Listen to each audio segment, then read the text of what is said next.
네, 오늘도 기쁨이 충만한 하루가 되시기 바라겠습니다. 마가복음 14장 55절에서 57절 말씀입니다. 대제사장들과 온 공회가 예수를 죽이려고 그를 칠 증거를 찾되 얻지 못하니 이는 예수를 쳐서 거짓 증언하는 자가 많으나 그 증언이 서로 일치하지 못함이라. 어떤 사람들이 일어나 예수를 쳐서 거짓 증언하여 이르되. 아멘. 오늘 말씀의 내용은 예수님을 쳐서 거짓 증거하는 자들이 많다고 말씀하고 있습니다. 오늘 말씀 중에 57절 다시 읽으면요. 어떤 사람들이 일어나 예수를 쳐서 거짓 증언하여 이르되. 자, 이렇게 기록하는데 이 말씀을 읽으면 생각나는 것이 있습니다. 그게 뭐냐면 10계명이 생각나고요. 10계명 중에 제 10번째 계명이 뭐냐면 이웃에 대해 거짓 증거하지 말라, 이런 계명이죠. 그런데 지금 10번째 계명을 서슴지 않고 어기는 사람들이 있었다는 거고요. 그들이 누구냐면 바로 당시 종교 지도자들이었다는 겁니다. 참으로 위선적인 사람들이 아닐 수가 없는데요. 그런데 이 사람들이 사내들인 공의회의 회원이라 절대 권력을 이제 가지고 있었습니다. 그러니까 십계명을 서슴지 않고 어기면서도 누구도 말도 못하고 건드릴 수 없는 그런 사람들로 자리를 차지하고 있었다라는 겁니다. 자, 그런데 조금 더 생각해 보면 이 사람들이 나중에 어떻게 되었습니까? 굉장히 비참하고 불쌍한 그런 일을 당하게 되는데요. 이 사람들은 지금 영원히 건재할 것 같은 절대 권력을 갖고 있었지만 성경에 보면은 이런 사람들이 제일 불쌍한 사람들이다, 이렇게 말씀하고 있는데 왜 불쌍한 사람들인지를 성경을 찾아서 우리가 좀 찾아보고요.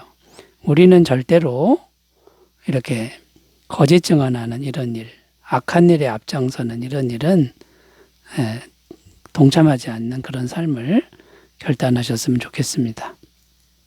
자, 악한 일이 있을 때 앞장서면 안 되는 이유 첫 번째는요. 악한 일에 앞장서면 마귀의 노예가 된다, 이렇게 말씀하고 있습니다. 요한일서 3장 8절 읽습니다. 죄를 짓는 자는 마귀에게 속하나니 마귀는 처음부터 범죄함이라. 자, 여기 보면 죄를 짓는 자는 마귀에게 속한다, 이렇게 말씀하고 있는데 죄를 고의로 짓는 걸 말하는 겁니다. 어쩌다가 연약해서 죄를 지면 빨리 회개하면 괜찮습니다만 고의적으로 아주 그냥 계획적으로 죄를 짓는 이 사람의 소속이 어디냐면 마귀의 소속이다, 이렇게 말씀하는 것입니다. 자, 마귀의 소속으로 넘어가면 하나님으로부터는 분리가 되는 거고, 하나님으로부터 분리되면 이제는 하나님의 은혜를 이제 전혀 못 받는, 그리고 마귀의 공격을 받는 그런 상태가 된다는 거죠. 이사야 59장 1절 2절 여호와의 손이 짧아 구원하지 못하심도 아니요 귀가 둔하여 듣지 못하심도 아니라 오직 너희 죄악이 너희와 너희 하나님 사이를 갈라놓았고 너희 죄가 그의 얼굴을 가리어서 너희에게서 듣지 않으시게 함이니라. 이제 하나님의 은혜는 전혀 받을 수 없는 그런 상태가 된다는 겁니다. 자, 그러니까 이제 은혜도 못 받고 구원도 못 받고 천국에도 못 가는 이제 그런 상태가 되는 거고요. 고린도전서 15장 55절 56절 읽습니다. 사망아 너의 승리가 어디 있느냐? 사망아 내가 쏘는 것이 어디 있느냐? 사망이 쏘는 것은 죄요 죄의 권능은 율법이라. 자, 이 말씀의 뜻이 뭐냐면 고의로 죄를 지으면 사망 권세가 항상 역사한다, 이런 말씀입니다. 사망 권세가 역사하는데 당장 죽을 수도 있지만 당장 죽지 않아도 비참한 가운데, 굉장한 비참한 가운데 인생을 살다가 또 비참하게 죽어가는 이런 상태가 된다라는 거죠. 그리고 사망 권세가 계속 역사하면 우리 인생은 행복할 수가 없다, 수고와 슬픔뿐이고 화살처럼 날아간다, 이렇게 표현하고 있는 겁니다. 시편 90편 10절 우리의 연수가 70이요 강건하면 80이라도 그 연수의 자랑은 수고와 슬픔뿐이요 신속히 가니 우리가 날아가나이다. 자, 이렇게 사망 권세가 이제 역사를 하는 그런 인생이 돼서 마귀의 노예가 된다. 이것을 말씀하고 있는 거고요. 또 마귀의 노예가 되면 어떤 일을 하게 되냐면 예수님을 십자가에 못 박는 일을 계속 하게 된다라는 거죠. 지금 예수님을 십자가에 못 박은 사람들이 누구입니까? 지금 이 거짓 증언하는 사람들, 악한 일에 앞장서는 사람들이 서슴지 않고 예수님을 십자가에 못 박았다라는 것이죠. 예수님을 십자가에 못 박아 죽이는 게 마귀가 가장 원하는 일이다라는 것이죠. 자, 그러므로 구원받은 성도인 우리는 어떤 삶을 살아야 하겠습니까? 악한 일에 앞장서는 건 절대로 해서는 안 된다. 이렇게 결심을 해야 되고요. 죄와의 싸우기를 매일 결심하면서 살아야 된다. 죄를 타협하면 안 되고 죄와 싸우겠다. 이걸 항상 결심해야 된다는 거죠.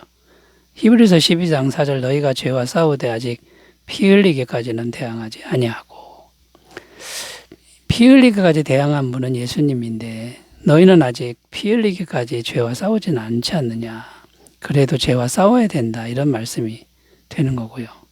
또 연약해서 죄를 지었으면 낙심하지 말고 빨리 회개하라는 겁니다. 요한일서 1장 9절 만일 우리가 우리 죄를 자백하면 그는 미쁘시고 의로우사 우리 죄를 사하시며 우리를 모든 불의에서 깨끗하게 하실 것이요.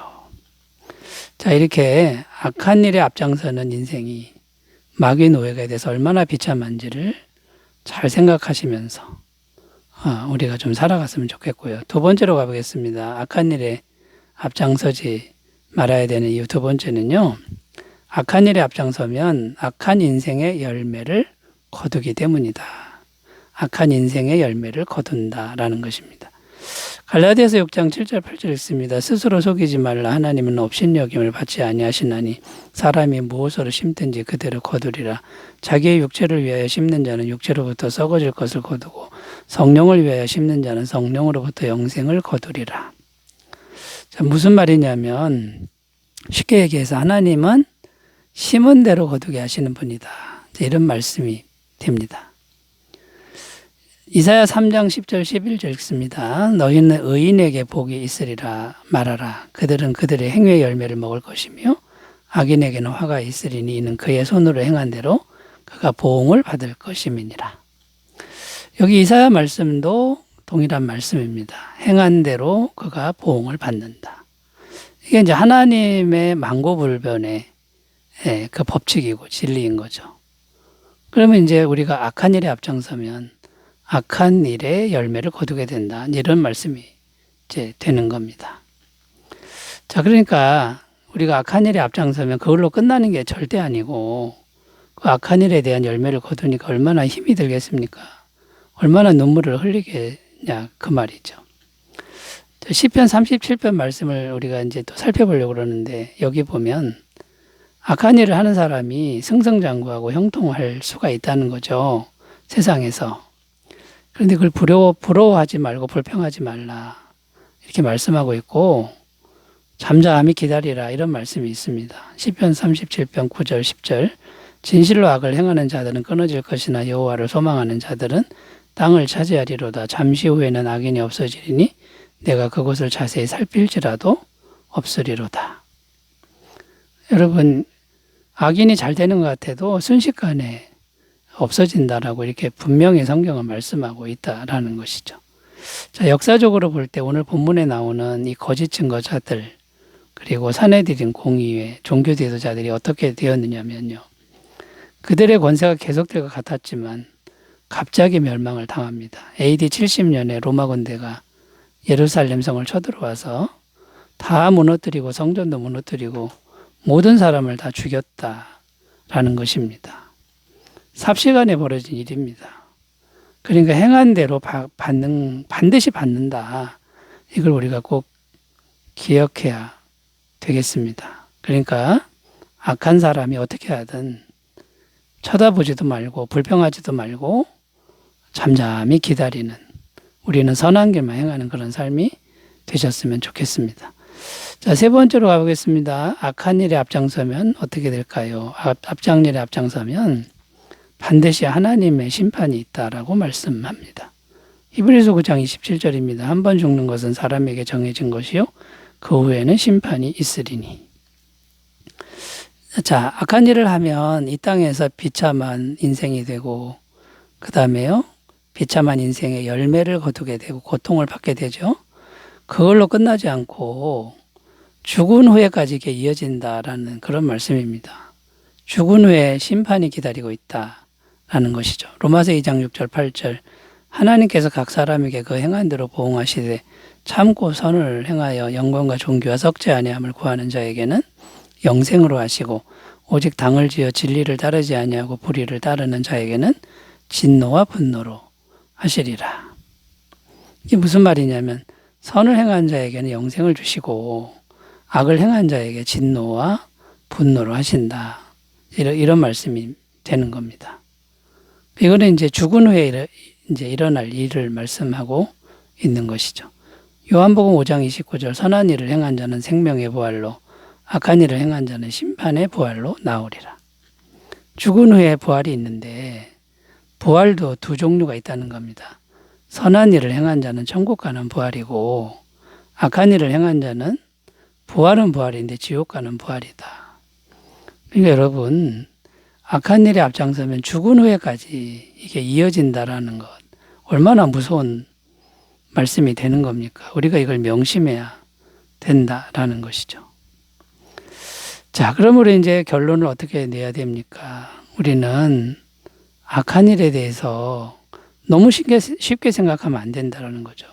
정말 이거는 최선을 다해서 안 해야 되는 이제 그런 거를 우리가 꼭 오늘 말씀을 통해서 기억했으면 좋겠습니다.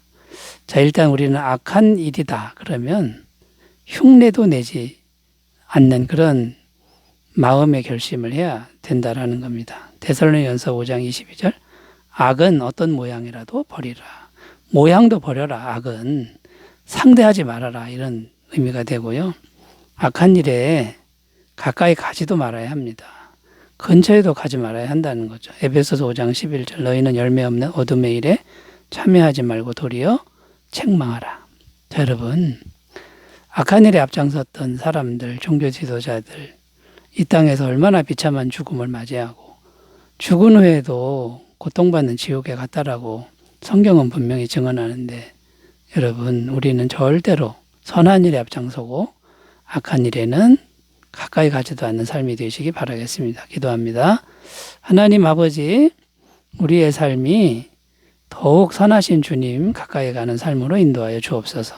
예수님의 이름으로 기도드립니다. 아멘. 은혜가 충만하시기 바라겠습니다. 감사합니다.